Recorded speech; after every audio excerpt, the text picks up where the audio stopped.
예, 오늘 하나님의 말씀은 로마서 8장 26절에서 30절까지 말씀입니다. 신약성경 250쪽에 있는 로마서 8장 26절부터 30절까지 짧은 5절밖에 안 되는데요. 우리 한번 26절부터 30절까지 함께 읽겠습니다. 시작. 이와 같이 성령도 우리의 연약함을 도우시나니 우리는 마땅히 기도할 바를 알지 못하나 오직 성령이 말할 수 없는 탄식으로 우리를 위하여 친히 간구하시느니라. 마음을 살피시는 이가 성령의 생각을 아시나니 이는 성령이 하나님의 뜻대로 성도를 위하여 간구하시느니라. 우리가 알거니와 하나님을 사랑하는 자 곧 그의 뜻대로 부르심을 입은 자들에게는 모든 것이 합력하여 선을 이루느니라. 하나님이 미리 아신 자들을 또한 그 아들의 형상을 본받게 하기 위하여 미리 정하셨으니 이는 그로 많은 형제 중에서 맏아들이 되게 하려 하시느니라. 또 미리 정하신 그들을 또한 부르시고 부르신 그들을 또한 의롭다 하시고 의롭다 하신 그들을 또한 영화롭게 하셨느니라. 아멘. 예, 오늘 제목은 성령님의 탄식이라는 말씀. 우리 지난주에 어떤 탄식에 대한 말씀 나눴죠? 피조물의 탄식과 성도들의 탄식. 오늘은 무슨 탄식이에요? 예, 성령님도 탄식하신다는 거예요. 근데 이제 여러분들이 26절부터 28절까지 좀 읽어보면 성령님이 어떠한 것에 탄식하고 있구나라는 것을 우리가 알 수 있는데 우리의 기도를 도와주시는 분, 우리가 기도를 제대로 못한다는 소리예요.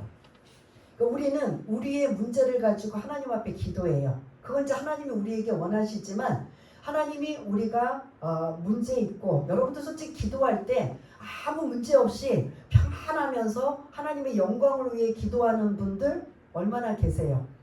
대부분의 기도의 내용은 뭐예요? 먹고 살기 위해, 몸이 아파서, 성공과 출세를 위해, 자녀를 위해. 우리 대부분의 기도 그런 기도 아니에요? 하나님은 왜 그런 기도를 하게 하셨을까? 그거라도 하라고. 등 따시고 배부르면 하나님 앞에 엎드려 기도할 사람 저부터도 없어요. 얼마나 경건하고 얼마나 믿음이 좋으면 하나님 저한테 아무 문제 없이 그냥 모든 게 만사형통인데 너무 감사해서 나는 이렇게 하나님의 나라와 의를 구하여 이렇게 기도합니다. 이런 사람 과연 손 꼽아요? 안 꼽아요? 네?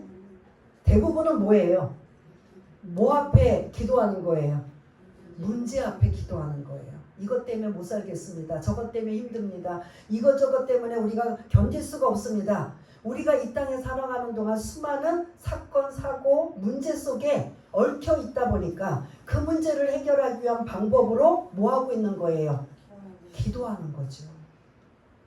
그 기도, 오늘 337장 우리가 찬양을 부를 때 내 모든 시험 무거운 짐, 내 모든 괴로움 닥치는 환난, 내 짐이 점점 무거워질 때 마음의 시험 무서운 죄, 이러한 것들이 우리 인생살이에 살아가는 이 부분을 거의 그 뒷부분에 뭐냐면 주 예수 앞에 아래이면 이게 뭐 하는 거예요?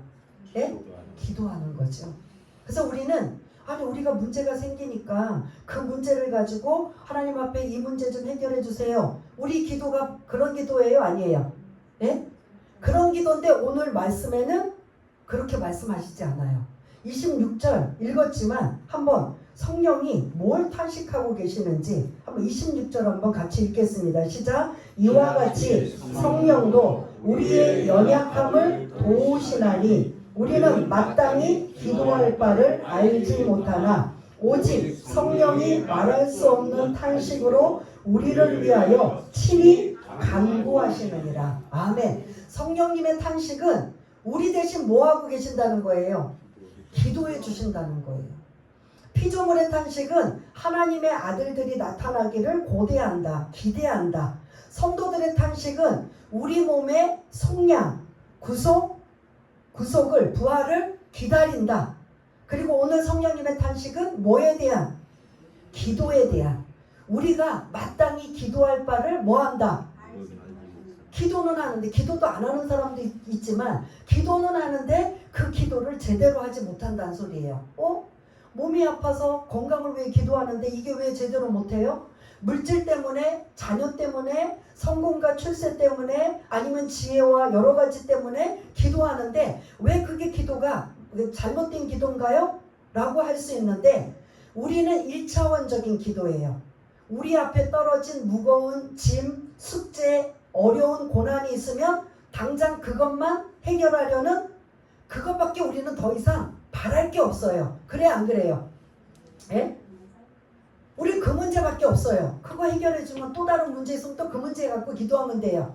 근데 우리는 그게 정상이라고 생각하는데, 오늘 이 본문의 말씀에는 마땅히 우리가 기도할 바를 뭐한다? 알지 못한다. 이게 제대로 기도하지 못한다는 거예요. 그래서 우리는 건강 때문에 막 하나님 건강 주시면 주의 일을 하겠고, 그리고 생활하는데 불편함이 없겠고, 막 아주 그냥 미사여구를 다 쓰면서 기도를 해요. 근데 그 목적은 사실은 뭐를 위한 거예요? 나 좀 뭐 해달라? 건강하게 해달라. 여기서 끝나는 거잖아요. 그런데 성령님은 우리가 이 기도 갖고 안 된다는 거예요. 그런데 우리가 그렇게 그냥 몸부림치며 기도할 때 성령님은 탄식으로 우리의 그 기도를 함께 도와주신다라는 거예요. 그 기도가 어떻게 도와주시느냐? 27절에 보면은 27절도 한번 읽어보겠습니다. 시작. 마음을 살피시는 이가 성령의 생각을 아시나니 이는 성령이 하나님의 뜻대로 성도를 위하여 간구하시느니라. 아멘. 우리가 이렇게 우리의 문제를 해결하기 위해서 기도할 때 성령님은 옆에서 같이 기도해 주시는데, 함께 기도해 주시는데, 어떤 기도를 해 주시느냐? 탄식하며 기도해 주시는데 27절을 보니까 성령은 어떻게 기도하신다? 하나님의 뜻대로 기도하신다. 근데 27절을 시작하는 문장이 뭐예요? 마음을 살피시는 이가 성령의 생각을 아시나니. 그러면 마음을 살피시는 이는 누굴 것 같아요? 예? 하나님. 어떤 하나님? 예?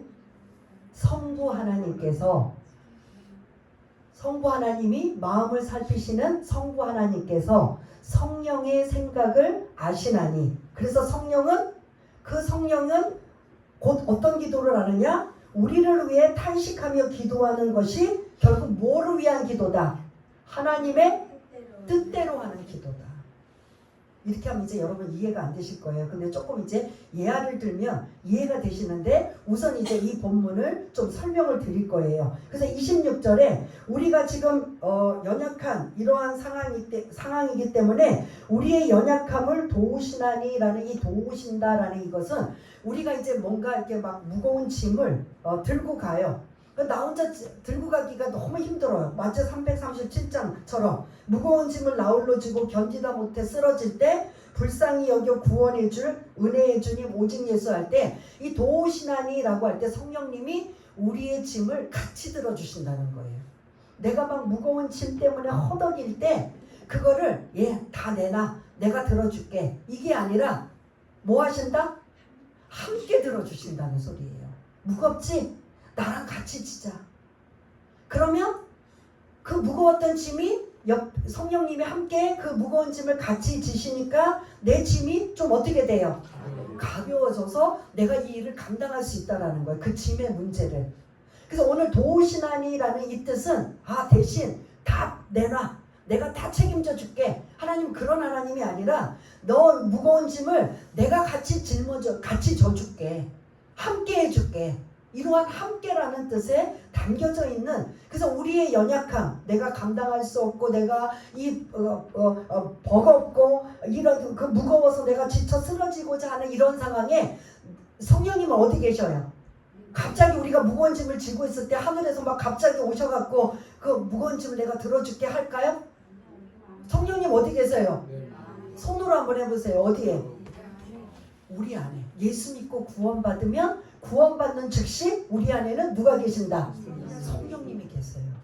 그래서 우리의 그런 우리가 늘 그 SOS를 청할, 구원자를 청할 분은 누구시다? 성령님이세요. 그래서 우리가 무거운 짐을 가지고 허덕이고 고통받으며 감당하기 힘들어서 막 그냥 괴로워할 때도 우리 안에 계신 그 성령님께서 말할 수 없는 탄식으로 간구해 주시며 도와주신다. 이걸 여러분들의 그 머릿속에 마음속에 각인해서 내가 지금 이렇게 죽을 만큼 힘들어도 이게 나 혼자 이게 감당하라고 주신 게 아니라 내 옆에 누가 계신다? 성령님이 말할 수 없는 탄식으로 내 옆에서 같이 기도해 주신다. 이건 제가 말씀드린 게 아니라 로마서 8장 어디에 있어요? 26절에 있어요. 하나님이 약하신 게 뭐냐? 여러분들이 기도하실 때 하나님이 안 들어주실 수 없는 약한 부분이 뭐냐면 말씀을 근거로 할 때 그냥 내 생각을 가지고 막 그냥 어디서 들었는데요, 설교도 들었는데요, 기억이 나는데요, 이렇게 하지 마시고 로마서 8장 26절에 반드시 성령님이 말할 수 없는 탄식으로 우리를 위하여 간구하신다고 했던 그 말씀 의지해서 내 힘이 나는 연약하고 나는 마땅히 빌 바를 알지 못하지만 성령님이 나와 함께 뭐하고 계셔요? 탄식하며 기도하고 계시는 그걸 의지해서 나는 기도합니다. 그래서 여러분들이 혼자 기도하는 거 아니에요. 나도 혼자 기도하니까 너무 외로워, 너무 힘들어, 이 무거운 짐을 빨리 좀 벗어났으면 좋겠어. 우리가 공통적으로 하는 바람이지만 사실 그 안에 영적으로 누가 함께 기도해주고 계신다? 성령님이 어떤 마음으로? 말할 수 없는 탄식으로 우리의 아픔을 그대로 공감하면서 우리의 건강의 문제, 우리의 자녀의 문제, 우리의 물질의 문제, 우리의 여러 가지 그러한 괴롭고 고통스러운 문제를 마치 나보다도 더 아픈 말할 수 없는 탄식으로 내가 기도할 때 누구도 함께 기도해 주신다. 성령님도. 그 아까 도우시나니 우리가 연약하여 우리를 도우신다고 할 때 다 내놔, 내가 책임져 줄게, 그런다고 했어요, 안 했어요? 그 무거운 짐을 같이 들어줄게, 같이 이겨내보자, 그거예요. 그러니까 성령님이 우리가 기도할 때도 다 내놔, 내가 다 기도해주고 다 해결해줄게가 아니라 너가 그렇게 기도할 때 나도 하나님의 뜻대로 기도해줄게, 이거예요. 그래서 28절에는 우리가 너무나 잘 알고 있는 모든 것이 합력하여 뭐를 이룬다? 이거예요. 반드시 누구와 함께 기도할 때 합력하여 선을 이루는 거예요. 성령님이 어떻게? 말할 수 없는 탄식으로, 이 말할 수 없는 탄식이 내가 막 그냥 여러분들이 남을 위해 중보 기도할 때 내 문제처럼 그렇게 막 그냥 애끓는 마음으로 기도하는 게 쉬운 일이 아니거든요. 내 문제를 내가 가질 때 애끓는 마음으로 막 간절한데 그 마음을 누가 하고 계신다?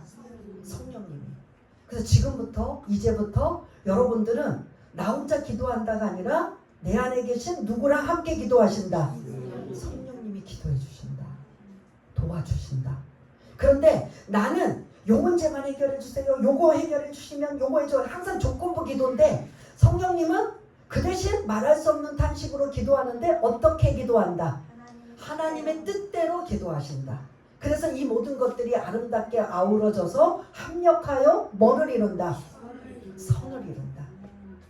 요 말씀을 요셉의 이야기로 예를 들겠습니다.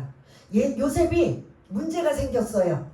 형들의 미움을 받아 아버지한테 그렇게 형들이 많은 12명의 아들 중에 오직 유일하게 요셉만 아버지가 아주 끔찍하게 사랑해요. 그러니까 나머지 자식들은 어떻게 할 것 같아요? 이게 다 배다른 자식들이에요. 어머니 배에서 한 배 나온 12명이 아니라 어머니는 몇 명이에요? 4명이에요. 배다른, 그러니까 4명의 어머니에서 12명이 태어난 거예요.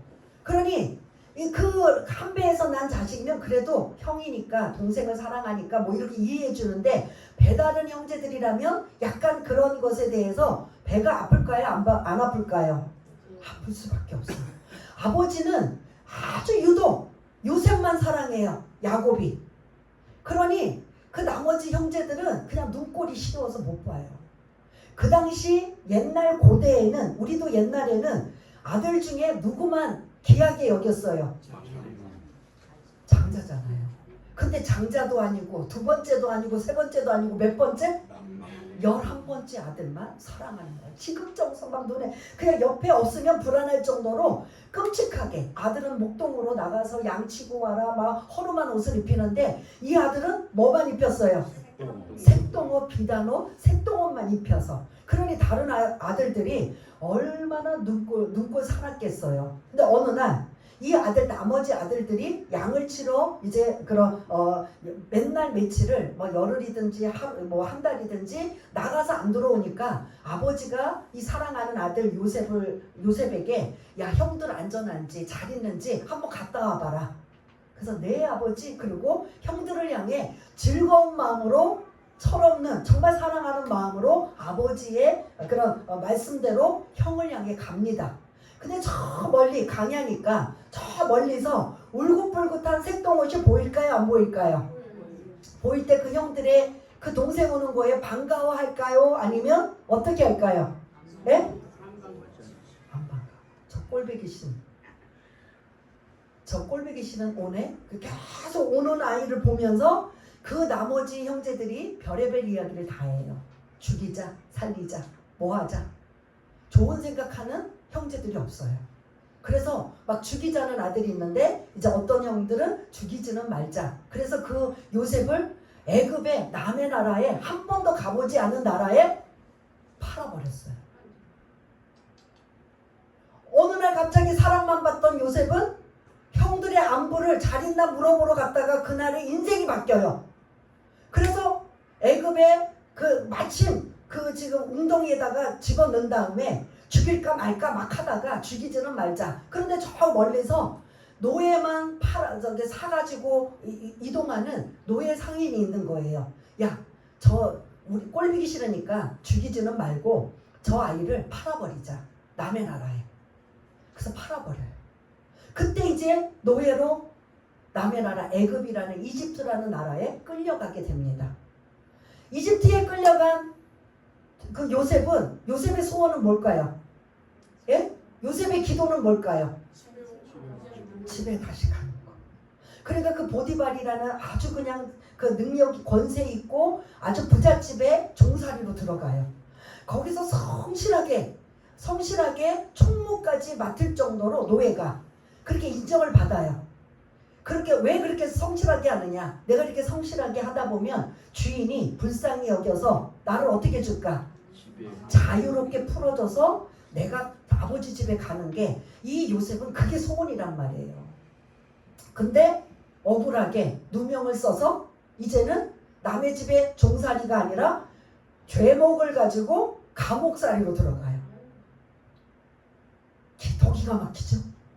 그럼 여기서 요셉은 무슨 기도했을까요? 그 감옥에 들어갔을 때는 네? 감옥에서도 열심히 성실하게 많은 그 위에 사람들 뭐 간수장이며 이런 사람들한테 인정을 받아서 그 안에서 자유롭게 뭐 이제 심부름도 맡기고 해요. 얼마나 성실하면. 그런데 그 요셉은 그것만 갖고는 만족하지 않고 요셉의 기도하는 건 기도의 내용은 뭘까요? 예? 여기서 내가 또 성실하면 어떻게 하든 나는 죄가 없는데 억울하게 감옥살이 들어왔는데 여기서 성실하면 누군가가 나를 빼내주지 않을까. 그러면 나는 자유롭게 집에 가는 게 요셉의 소원일 거란 말이에요. 그런데 마치 술 맡은 간원, 떡 맡은 간원, 이집트의 왕의 그 수족 같은 그러니까 왕들은 살해를 당할까봐 대체적으로 뭐에 살해당하죠? 우리도 독살 당하잖아요. 그러니까 먹는 거, 마시는 거에 대한 이것에 아주 가장 오른팔들, 왼팔들을 두는데 무슨 이유인지 정치범으로 술 맡은 간원, 떡 맡은 간원이 이 지금 요셉이 감옥에 들어있는 정치범 수용사에 들어와 버린 거예요. 그래서 그들이 억울해서 언제쯤 나갈까라고 했는데 마침 그들이 꿈을 꾼 거를 요셉이 해몽하게 해줍니다. 그러니까 요셉이 조건이에요. 이렇게 해몽해서 당신들이 나가게 되면 이분들이 지금 왕의 밑에 있는 엄청난 높은 고위급들이거든요. 장관급들 막 그런 상황이니까 당신이 복직이 되면 반드시 나를 기억해서 이 감옥에서 뭐하게 해달라. 요셉은 그거밖에 없어요. 그게 26절의 말씀이에요. 요셉의 예를 들자면 그는 연약하여 그의 소원은 뭐밖에 없다. 자유롭게 풀려나서 내 아버지 집에 가는 게 소원이란 말이에요. 그러면 오늘 말씀대로 26절에 성령님의 말할 수 없는 탄식으로 하나님의 뜻대로 기도하고 계셔요. 지금 요셉이 그런 상황이 있는데 어떤 기도일까? 요셉을 다 아는 사람들은 이미 이제 머릿속에 그려지지만 성령이 계속 이런 어려운 상황 속에서도 요셉 옆에서 요셉 안에서 말할 수 없는 탄식으로 하나님 뜻대로 기도하는데 그 요셉을 하나님의 계획은 뭐냐? 형들의 미움으로 이집트에 왔지만 애굽에 왔지만 하나님의 계획은 그가 그곳에서 뭐 하기를 그 이집트 애굽의 국무총리가 되기를. 여러분 생각해보세요. 종살이 노예살이 하는 아이가 그리고 감옥에 들어가서 죄수인 아이가 총리가 된다라는 거 여러분 일반적이면 이해가 돼요 안 돼요? 예? 돼요? 안 되죠. 그거를 누가 기도하는 거예요? 성령님의 말할 수 없는 탄식. 요셉은 그 앞으로의 스케줄을 모르니까 미래를 모르니까 어떻게 하든 내가 성실하게 인정을 받아서 이곳에서 내가 나가면 내 고국으로 내 아버지 집으로 가리라. 요셉은 이거밖에 없어요. 근데 성령님은 말할 수 없는 탄식으로 뭐 하냐면 하나님 뜻대로 하는 기도가 하나님 이 요셉을 통해 국무총리가 될 수 있도록 그 모든 걸 훈련을 받는 거예요. 보디발의 집에서 종살이 노예살이 하면서 언어를 배우고 그 모든 문화와 이 모든 걸 배우고 감옥으로 들어가서 언어도 배우고 정치범들의 수용소다 보니까 그 안에서 듣는 이야기는 다 무슨 이야기예요? 도둑놈들이 모이면 도둑질하는 것만 배우지만 정치범들이 모이면 뭐를 배워요? 그 애굽의 나라 돌아가는 상황을 그 감방에서 감옥에서 뭐 했다?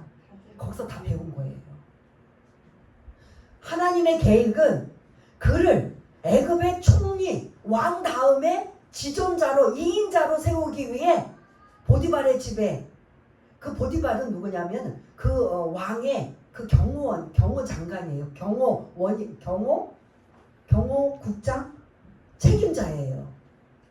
그러니까 이 모든 것들을 배우고 감옥살이에서는 정치를 배우는 이 모든 건 하나님의 뜻대로 계획 속에 있었다. 그거를 지금 계속 요셉 옆에서 성령님은 뭐 하는 거예요? 말할 수 없는 탄식으로 기도하는데 요셉은 그거를 알 리가 없으니 뭐 한다? 아버지 집에만 가게 해달라. 자유로운 몸이 되게 해달라. 이해되셔요 지금? 요셉의 기도와 성령님의 말할 수 없는 탄식의 기도가 지금 전혀 같다 틀리다? 달라. 하나님의 뜻대로 하는 성령님의 기도는 요셉이 반드시 애굽에 가야 되고 그리고 그 애굽에서 모든 훈련을 마쳐서 뭐가 되어야 된다? 총리가 되어야 되는 게 하나님 뜻이에요. 그래서 28절에 오니까 어떤 게 중요하다고 했어요? 합력하여 선을 이룬다. 드디어 요셉이 이제 시간이 길으니까 많이 말씀을 못 드리고 하나님이 꿈을 해몽할 수 있는 지혜를 주셔서 왕이 꿈 때문에 번민하고 있는 걸 이제 그 술 맡은 간원이 옛날 생각해서 저 지금 감옥에 그 꿈을 해몽하는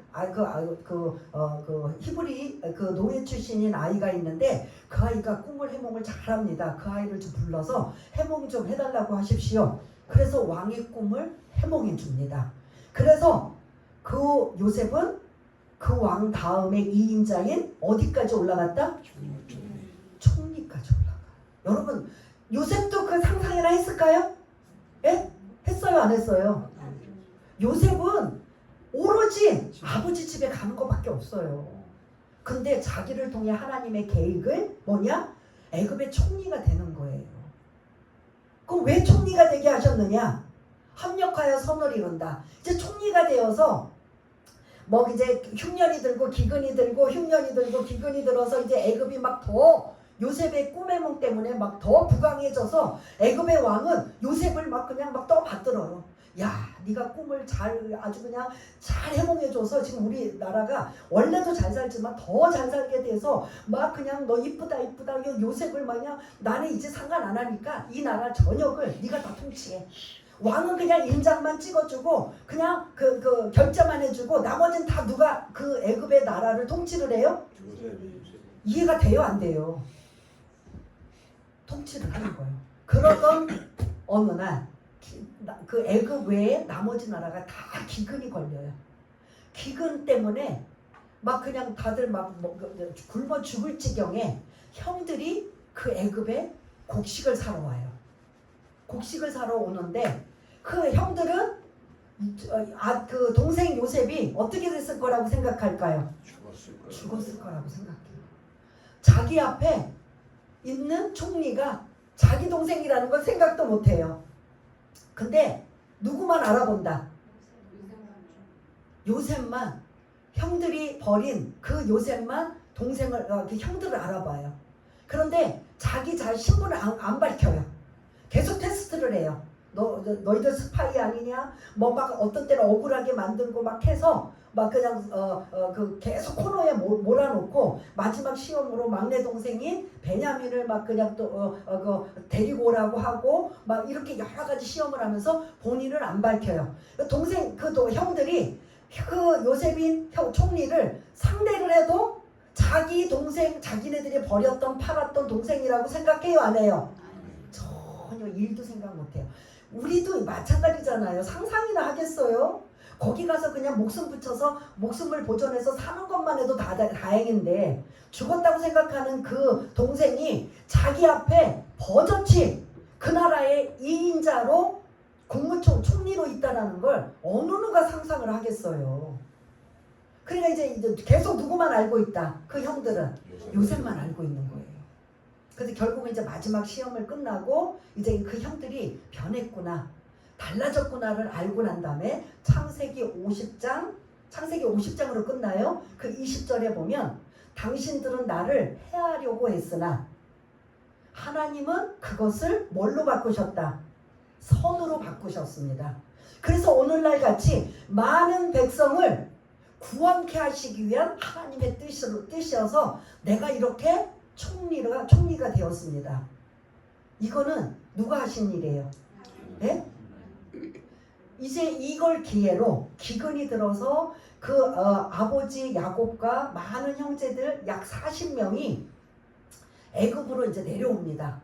이제 그 요셉이 처음에는 신분을 안 밝혔는데 나중에 지금 창세기 50장 20절의 말씀을 당신들은 나를 행하려 했지만 하나님은 그걸 선으로 바꾸시고 하나님의 계획은 많은 백성의 생명을 구원케 하시기 위한 하나님의 뜻이었습니다. 이러고 고백을 해요.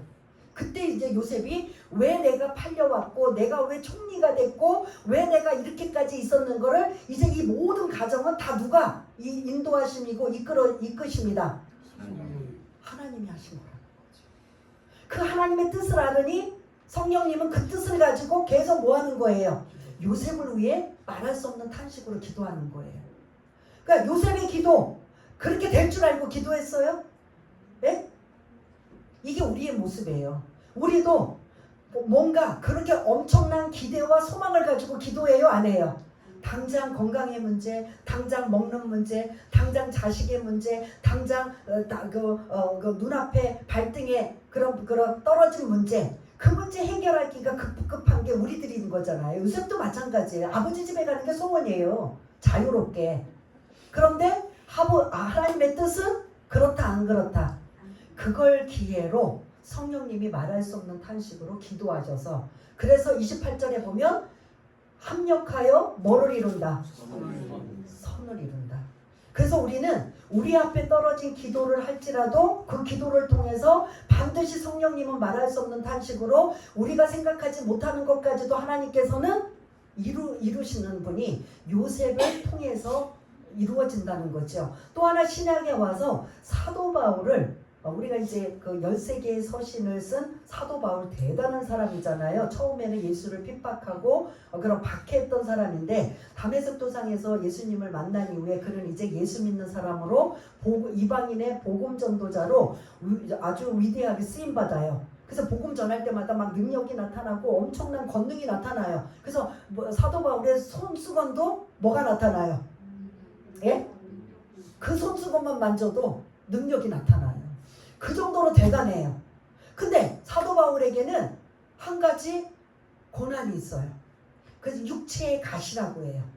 그렇게 많은 사람들 귀신도 고치고 막 병든 자도 고치고 막 그냥 못하는 게 없어요. 하나님의 능력을 막 그냥 막 예수 이름으로 행하는 사람인데 본인은 육체의 가시가 있는 거예요. 건강에 아주 어려움을 당하고 있어요. 그게 이제 어떤 분은 간질이라고도 하고 어떤 분은 안질이라고 하는데 간질은 아닌 것 같고 안질. 아무래도 다메섹 도상에서 너무 그 강렬한 빛을 받아서 아마 그때부터 눈 상태가 안 좋았는지 뭐 정확하게 이제 성경 전체는 나오지는 않지만 우리가 그런 다 추론해 보면은 그러지 않을까. 그래서 항상 눈 상태가 진물이 나든지 시력이 안 좋든지 계속 눈 때문에 고생을 하는 거예요. 그래서 13개의 위대한 서신을 썼어도 대부분의 이 서신은 다 뭐 했느냐면 대필이에요.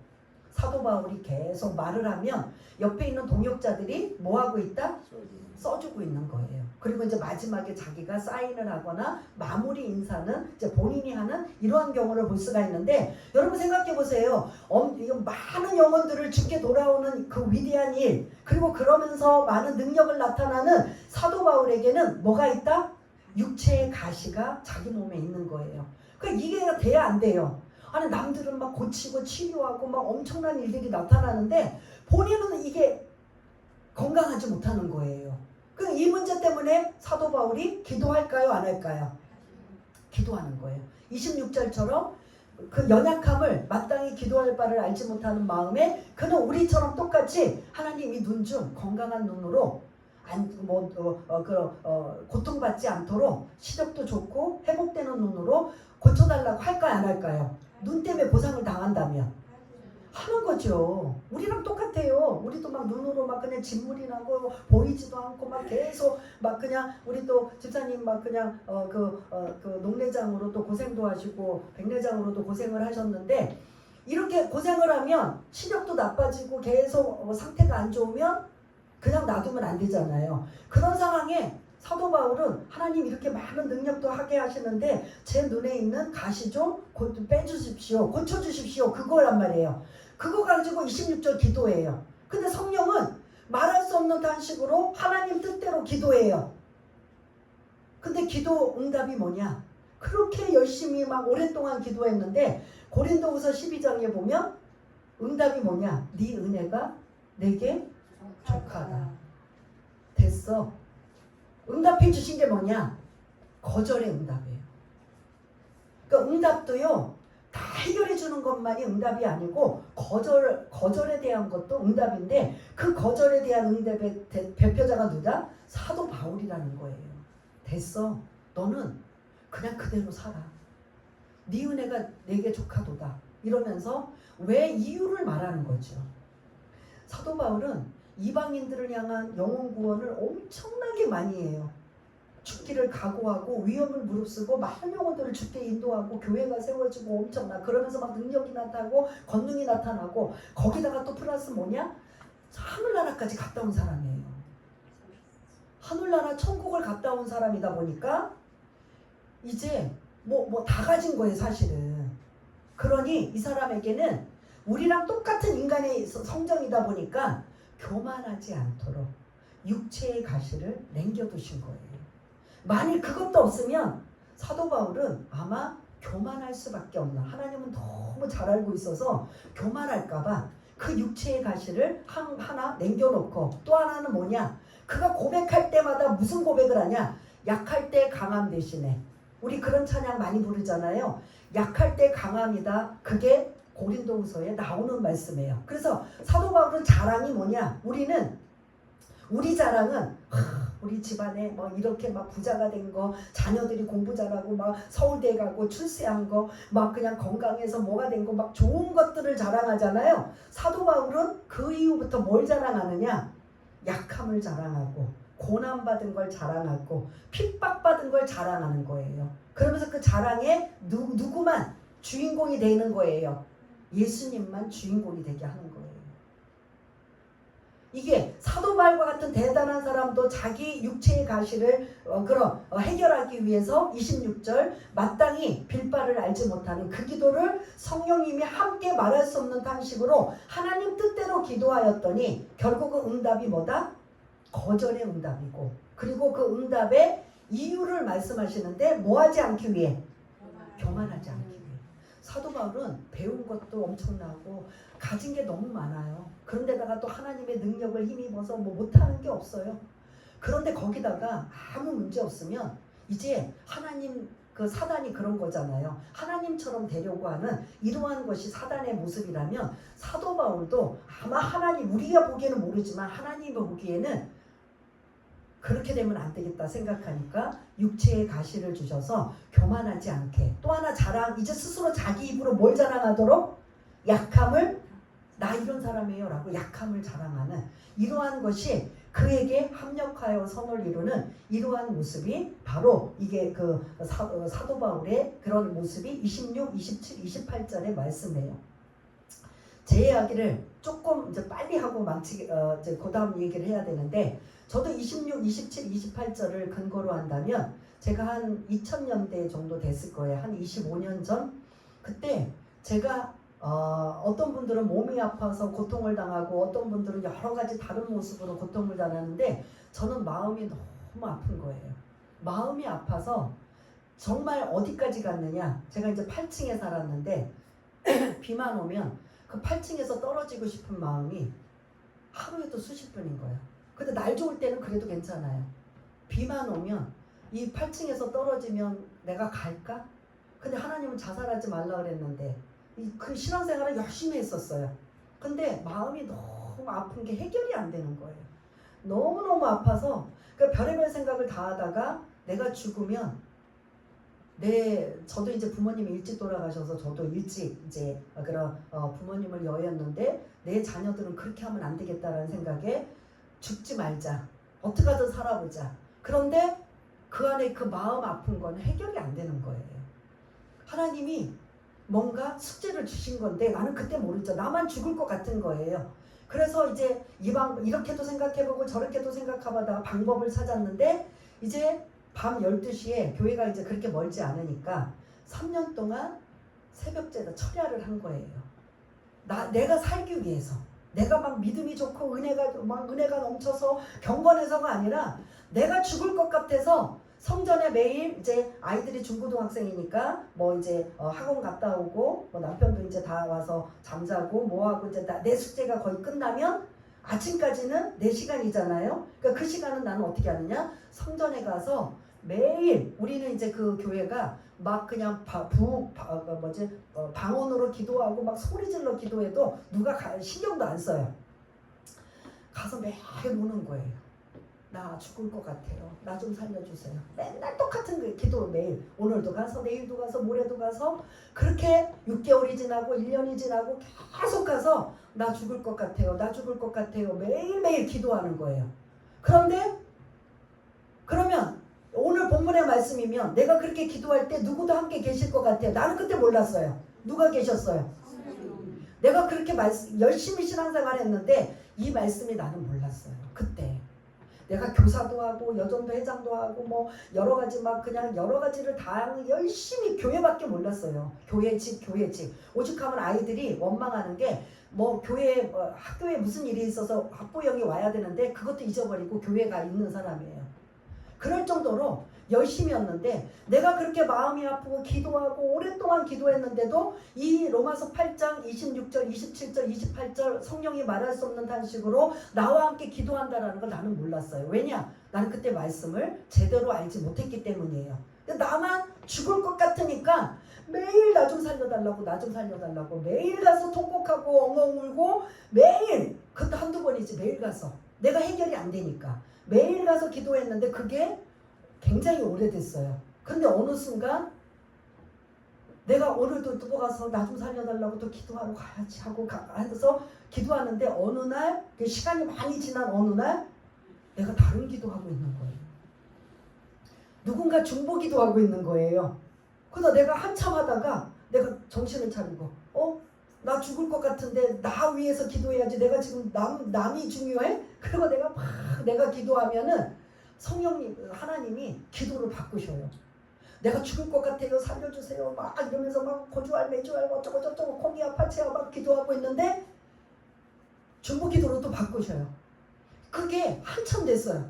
내가 이러면 안 되지. 내 문제도 해결이 안 됐는데 지금 내가 내 코가 삭자인데 지금 남의 기도하게 생겼어? 그리고 계속 정신 차리고 내 기도하다 보면 또 성령께서 중보기도로 막 끌고 가시는 거예요. 그러다가 내가 그때서 뒤늦게 이제 하나님이 내 기도하지 말라고 하시는구나. 그 뒤늦게 알았어요. 뒤늦게 알아서 그냥 시키는 대로 기도해야 되겠다. 그래서 그때부터는 무슨 기도하느냐? 중보기도로 계속 기도하는 거예요. 그러니까 기도하니까 막 별의별 일들 막 그냥 생각지도 여태까지 내가 한 번도 하지 못했던 막 중보기도를 막 계속 시키시는 일이에요. 그때 내적 치유도 하고 하나님 만나고 여러 가지 은혜를 받아서 부족한 자가 어디까지 왔다?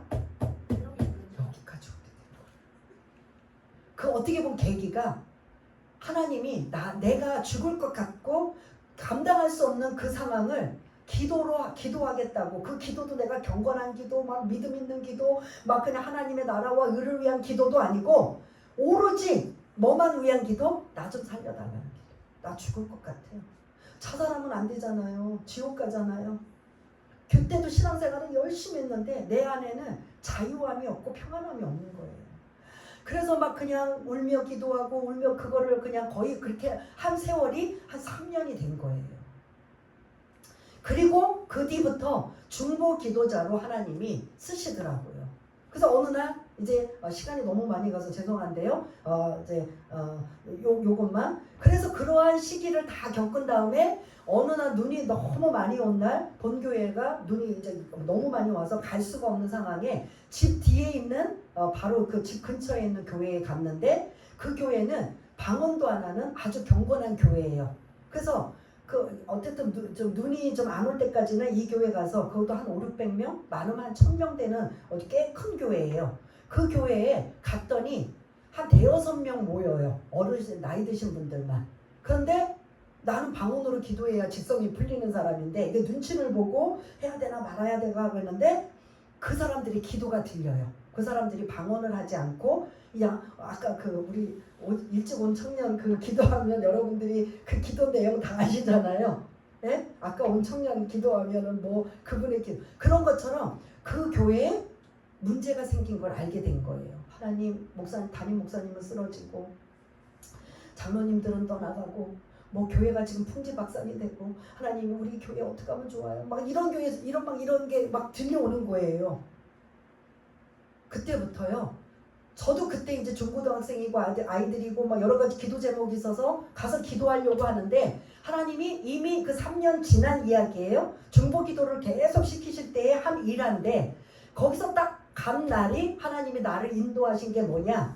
나는 내 기도하러 갔는데 내 문제 해결하러 갔는데 내 기도 숙제가 있어서 갔는데 거기서 아무것도 내 기도는 안 시키시고 거기서 내가 며칠을 그 겨울을 날 때까지 그 교회만을 위한 중보기도만 하다가 나왔어요. 상황이 이렇구나. 큰일 났구나. 이 교회에 정말 문제가 있구나. 그때부터 뭔지는 모르는데 하나님 저는 이제 방언으로 기도하죠. 그래서 어떤 지금 교회도 시끄럽고 지금 문제 생기는데 어떤 방언하면서 시끄러운 여자가 와가지고 막 기도하나 안중에도 없이 거기서 기도하는데 성령께서요 그 기도만 집중적으로 시키시는 거예요. 알아요. 느껴요.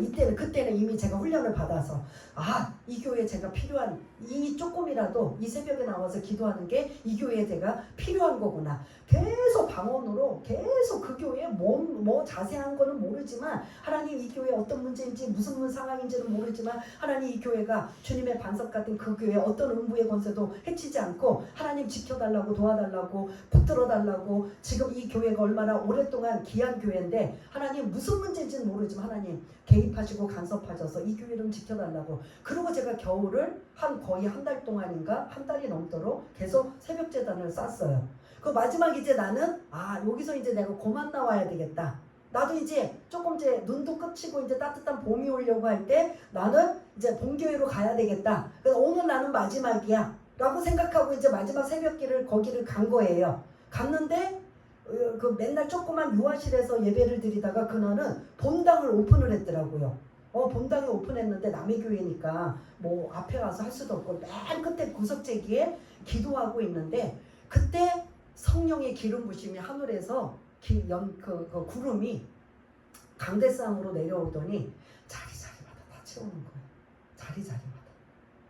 그 큰 성전을 그 구름이 막 이 강대상으로 내려와 그 자리를 다 차는 걸 제가 계속 보고 영의 눈으로 보고 있는 거예요. 엄청 큰 성전에. 그리고 이제 마지막 나한테 오는 상황에 그때 또 중고등학생의 아이들이 있어서 하나님 이 지금 하나님의 영광 하나님의 이 은혜가 저에게도 오는 것도 감사하지만 우리 아들 딸에게 좀 임하게 해주세요. 그리고 이제 그렇게 이제 기도하고 그게 마지막 이제 제가 그 교회를 이제 더 이상은 안 갔어요. 그게 마무리 시작 하나님이 가게 하신 시작과 마무리를 그렇게 해서 제가 그 교회를 볼 때마다 그들은 아무도 모르지만 저만이 하나님과의 만남과 하나님께서 기도하신 것 나만 알 수 있는 것. 그래서 그 마지막 그래서 지금도 우리 교회 하나님 그때 그 교회에 보았던 그 하나님의 영광 그 하나님의 은혜가 지금 이곳에 이 현장에도 똑같이 내리게 해달라고 그 소망하고 바라지만 아직 그렇게 실질적으로 그 교회처럼 그 임재가 뭐 그렇다고 없다라는 건 아니지만 똑같은 상황을 재현해 주지는 않더라고요. 근데 그 엄청난 그 큰 교회에 저는 그 경험을 해가지고 하나님이 함께 하시고 그래서 여러분들이 기도하실 때 나 혼자 기도하는 게 아니다. 누구랑 기도하고 있다? 성령님이 말할 수 없는 탄식으로 하나님의 뜻대로 기도해 주고 계신다. 이게 성령님의 탄식이에요. 그래서 여러분들 외로워하지 마시고 힘들어하지 마시고 저도 옛날에 그렇게 힘들고 어려울 때 나 혼자만 기도하는 줄 알았는데 사실 오늘 말씀을 근거로 하니까 내가 기도할 때 누구도 함께 기도하신다? 여러분들 입술로 한번 해보세요. 성령님이 어떤 모습으로 말할 수 없는 탄식으로 나를 도와주고 계신다. 그 대신 나는 내 문제만 위해서 기도하지만 성령님은 어떻게 기도하신다? 하나님의 뜻대로 하는 기도를 하고 계신다. 그게 요셉의 경우, 사도 바울의 경우, 이 경우인 거죠. 그래서 이제 26, 27, 28절 그 말씀으로 여러분들이 이거 말씀은 들었는데 잘 기억이 안 되네 그러면 요셉의 이야기를 여러분 떠오르시기를 바라겠습니다. 그래서 대입하시고 29절 30절을 띄워주시면 로마서 8장은 한마디로 성화장이에요. 성화. 우리 집사님 너무 좋은 이름 성화를 구원받은 하나님의 자녀들은 이 땅에서 성화를 이루어가는 성화장이에요. 고린도전서 13장 같은 경우는 무슨 장? 사랑장. 히브리서 11장은 무슨 장? 믿음장. 로마서 8장은 성화장이라고 할 정도 성화를 이루어가는 우리들이 어떻게 살아야 되느냐? 참으며 인내하며 기다려라. 그래서 생각하건대 현재의 고난은 장차 우리에게 나타날 영광과 비교할 수 없도다라고 하면서 지금 성화를 이뤄가는 게 힘들고 어렵지만 그 앞으로 만날 영광하고는 비교할 수 없다. 그러므로 참고 인내하며 기다려라 하는 말씀들을 우리가 지난주에 나눴었는데요. 오늘 29절 30절은 그냥 간단하게 넘어가려고 합니다. 구원의 과정이에요. 우리가 어떻게 구원받게 되었는가. 우리 한번 어떻게 구원받게 되었는지를 29절 30절을 함께 읽겠습니다. 시작. 하나님이 미리 아신 자들을 또한 그 아들의 형상을 본받게 하기 위하여 미리 정하셨으니 이는 그로 많은 형제 중에서 맏아들이 되게 하려 하심이니라. 또 미리 정하신 그들을 또한 부르시고 부르신 그들을 또한 의롭다 하시고 의롭다 하신 그들을 또한 영화롭게 하셨느니라. 아멘. 이게 구원의 과정이에요. 하나님이 미리 우리를 어떻게 하셨다? 아셨다. 미리 아셨다. 하나님이 미리 아신 자들 우리를 미리 아셨다. 그 다음에 30절로 넘어오면 하나님이 그 미리 아신 자들을 이제 뭐 하셨다? 정하셨다. 부르시기로 작정하셨다. 우리 한 사람 한 사람 여기 계신 모든 한 사람 한 사람이 창세전에 만세전에 태어나기 전부터 하나님은 우리를 뭐하고 계셨다? 아시고 부르시기로 작정하셨다. 예정이라고 해요. 아셨다? 예지. 부르시고 작정하셨다? 작정하셨다? 택하시려고 작정하셨다? 예정이에요. 그 다음에 이제는 뭘 것 같아요? 부르시고 그다음 정하신 그들을 뭐 하시고 부르시고 부르심이 소명이에요. 부르심 소명 반드시 부르심이 있어야 돼요. 그런데 이 부르심 여러분들 어떻게 오셨어요? 대부분의 다 누구에 의해 오셨어요? 뭐에 의해 오셨어요? 자발적으로 오셨어요? 복음 전도를 위해 오신 거죠. 이 소명은 거의 부르심 이 소명은 거의 복음 전도를 위해, 복음 전파를 위해 하나님의 자녀로 이미 택하였지만 그 택한 자들이 이제 그 부르심에 이제 응하여서 이제 오게 되는 소명이에요. 세 번째. 그 다음에 부르신 자들을 또 뭐로 여겨주셨어요? 의롭다. 이건 뭐지요? 칭의예요. 지금 저와 여러분들은 이미 구원받은 칭의까지 온 거예요. 그 다음에 여기에 성화가 없어요. 성화는 이미 지금 8장이 계속 강조하고 있어서 없는 것 같아요. 그러니까 지금 저와 여러분들은 어디까지 왔느냐? 하나님이 미리 아시고, 그리고 정하시고, 부르시고, 의롭다 하시고, 여기까지 온 거예요. 그래서 이제 우리가 해야 할 일은 성화를 이뤄가는 하나님 자녀답게 예수님을 닮아가는 그 일이에요. 마지막 뭐만 남았어요? 30절에 보면 마지막 영화예요. 근데 영화를 마지막 남았으면 미래라고 해야 되는데 그 문장 단어가 뭘로 마침표를 끝내요? 영화롭게 하실 것이다. 하셨느니라. 이미 그 영화의 구원, 영광스러운 일까지도 하나님의 목적은 이 영화예요. 영광이에요. 하나님이 창조하신 목적은 우리를 통해 죄가 들어오기 전에, 아담이 범죄하기 전에 인간을 만드신 창조의 목적은 하나님이 찬양을 받기 위한 목적이고, 또 하나는 뭐예요? 영광을 받기 위한 목적이에요. 그런데 이게 틀어져 버렸어요. 뭘로 인해? 죄로 인하여. 아담의 범죄로 인하여. 그래서 원래는 이 지금 예지, 예정, 부르심, 칭의 이 단계가 원래는 죄가 들어오기 전에는 없었어요. 그냥 하나님이 아담을 처음에 죄가 들어오기 전에 창조하셨을 때는 그들을 통하여 영광을 받고 찬양을 받기 위한 이런 완전한 아름다운 창조의 목적이었는데 중간에 뭘로 인해 틀어졌다?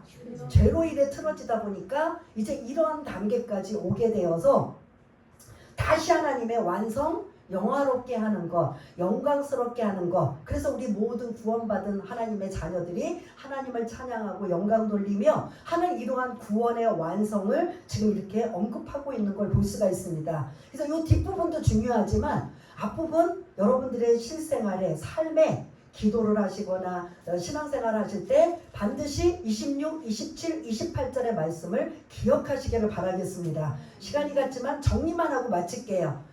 우리가 연약하여서 우리의 연약함을 누가 도우셔요? 성령님이 도우셔서 마땅히 기도할 바를 모르는 우리에게 누가 함께 기도해 주셔요? 대신이 아니라 성령님이 말할 수 없는 탄식으로 함께 대신. 아까 제가 무거운 짐을 들었을 때 짐 다 내놔, 들어줄게 라고 했어요, 안 했어요? 아니고 뭐라고 했어요? 같이 들어줘, 같이 하자, 함께 하자. 기도도 마찬가지예요. 너 지금 무거운 짐 기도하는 거 내가 대신 다 기도해 줄게가 아니라 너는 너대로 기도하지만 어떻게 해요? 성령님도 하나님의 뜻대로 말할 수 없는 탄식 기도를 하고 계신다라는 겁니다. 그래서 결국 결론은 뭐예요? 합력하여 선을 이루는 이러한 모습이 오늘 이 성령님의 탄식이라면 여러분들 계속 이 말씀을 곱씹고 여러분들의 실생활에 요셉처럼 그리고 그런 사도 바울처럼 여러분들의 삶 속에 이루어지는 일이 이게 오늘 본문의 실생활의 모습이라면 여러분들 나 혼자 기도한다, 외롭다, 힘들다, 목사님이 중보 기도해주고 누가 중보 기도해줘도 나만큼 하겠어? 하고 할 수 있는데 완벽한 분은 누가 함께 기도하고 계신다? 성령님이 말할 수 없는 탄식. 나 그때 죽을 것 같은 상황에 그 성령님이 나와 함께 기도하신다라는 생각을 못했어요. 그때 성경을 저도 그렇게 줄줄줄 읽고 말씀을 많이 알고 교사를 하고 이렇게 저렇게 아는 척을 한다고 해도 그때 그 말씀이 생각이 안 나고 몰랐었어요. 근데 오늘 이제 저와 여러분들은 성령님이 여러분들이 기도할 때 함께 기도해 주시고 나는 내 문제만 바라보고 좁은 시야에서 기도하지만 성령님은 하나님의 뜻대로 기도하니 요셉이 종살이 노예살이하는 그 요셉 종살이 감옥살이하는 요셉이 총리까지 될 거를 상상이나 했냐고요. 이게 하나님 뜻대로 하는 기도고 결국은 그래서 합력하여 선을 이루어 이제 이스라엘 백성들이 그 애굽에서 엄청나게 큰 민족을 이루어 이제 출애굽하는 그 일들을 누구를 통해서 시작하게 하신다? 요셉을 통해 시작하게 하신다. 그래서 오늘 그 말씀이 요셉의 이야기를 쭉 기억하며 그 요셉이 바로 내가 될 수 있는 거죠. 여러분들이 기도 숙제를 내줘서 그 기도를 하다 말다 아니면은 하기는 했는데 안 들어주시네 그리고 그냥 포기하고 이러면 뭔가 합력하여 선을 이루지는 못하지만 끝까지 기도하면 반드시 합력하여 선을 이루는 엄청난 시너지 효과가 일어날 것이라는 걸 여러분들이 기도하며 하나님이 다는 아니지만 나에게 왜 기도 숙제를 주셨을까? 라고 한다면 이유가 있는 것이다 없는 것이다? 대부분 다 거의 있는 거예요. 왜냐하면 그 기도 숙제 없으면 해요 안 해요? 예? 안 해요. 저부터도 안 해요. 기도 숙제가 있으니까 하는 거예요. 엎드려 기도하고 또 기도하면 결국 말할 수 없는 성령이 함께 기도해 주셔서 그 기도로 하나님의 계획과 뜻이 그러면 여러분들이 기도 숙제가 있음에도 불구하고 기도를 안 하면 협력하여 선을 이루는 엄청난 하나님의 기대를 놓치는 거예요? 안 놓치는 거예요? 놓치는 거예요. 수도 없이 놓치는 거예요. 엄청나게 놓치는 거예요. 그걸 미리 알고 기도하고 끊임없이 기도하고 간절히 기도하면 성령님이 알할 수 없는 하나님 뜻대로 탄식하며 기도해 준 그 기도가 같이 맞물리면 엄청난 여러분들을 향한 여러분들의 기대와 소명을 하나님이 갖고 계시는데 그냥 우리는 하지도 않아. 하다가 말아. 중도 포기해. 그러니 하나님의 뜻을 이룰 수 있는 단계까지 온다 못 온다? 못 온다는 거예요. 그래서 여러분 이제 다 기억하시고 또 이제 설교를 한번 또 다시 이제 주중에 한 번씩 들으시면서 이 말씀이 여러분의 마음판에 새기면서 성령이 말할 수 없는 탄식으로 내 기도를 돕고 계신다. 요거 꼭 잊지 마시기를 바라겠습니다. 우리 한번 이 말씀 붙잡고 잠시 한번 기도하는 시간을 갖겠습니다. 할렐루야. 사랑이 많으신 하나님 아버지, 우리 앞에 떨어진 기도 숙제, 기도 문제를 하나님 앞에 아뢰고 기도할 때 나 혼자 기도하는 게 아니라 오늘 로마서 8장 26절, 27절, 28절 말씀을 근거로 한다면 성령이 말할 수 없는 탄식으로 하나님 뜻대로 우리를 위하여 기도하고 계심을 우리가 이제부터 알고 깨달아 내가 기도할 때 외롭고 힘든 것이 아니라 성령님도 내 안에 계신 성령님도 함께 기도하고 계시는구나 라는 것을 분명히 깨닫고 분명히 이 기도 제목을 통해 하나님의 귀한 뜻이 있음을 반드시 그 뜻을 이루어드릴 수 있는 그런 단계까지 오래 참고 인내하며 끊임없이 기도하다가 요새처럼 하나님의 뜻을 이루어드릴 수 있는 귀하고 복된 자들 다 될 수 있도록 주님 도와주옵소서. 하나님 아버지 감사합니다. 오늘도 이 귀한 말씀 우리가 듣고 잊어버리는 게 아니라 듣고 마음판에 새겨져서 성령님이 내가 기도할 때 말할 수 없는 탄식으로 하나님 뜻대로 기도하고 있구나. 나는 내 뜻대로 기도하는데 성령님은 하나님 뜻대로 기도해주고 계시는구나. 그것이 어느 순간 이제 맞물리면 진짜 하나님의 뜻으로 이루어져 나가는 그러한 모습으로 요셉처럼 귀하게 하나님의 뜻을 이루어드릴 수 있는 우리 모두가 될 수 있도록 주님 도와주옵소서. 그래서 아파도 물질 때문에 어려움을 당하고 자녀 때문에 어려움을 당하고 이런저런 어려움을 당하는 것이 지금 당장 괴롭고 고통스럽지만 그게 오히려 복이 되고 전화위복이 된다라는 걸 다시 한번 깨닫는 귀하고 복된 모든 자들이 다 될 수 있도록 성령님 생각나고 도와주시고 은혜를 내려 주옵소서. 모두 꼭 감사드리오며 사랑이 많으신 예수님 이름으로 기도드리옵나이다. 아멘.